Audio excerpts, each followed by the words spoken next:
যে যারা যে বলতেন যে আমাদেরকে দিয়ে কিছু হবে না, তারা দেখে যান তিনটে কত কোটি কোটিতে সোনার বহু লাগাই যাবে।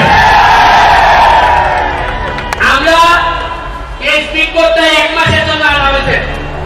আপনারা প্রতিদিন বিকালে এসে লাইন ধরে আমরা 2টা থেকে শুরু করবো। আপনারা আজকে তাড়াহুড়া করে কিছু নাই, আপনারা আসবেন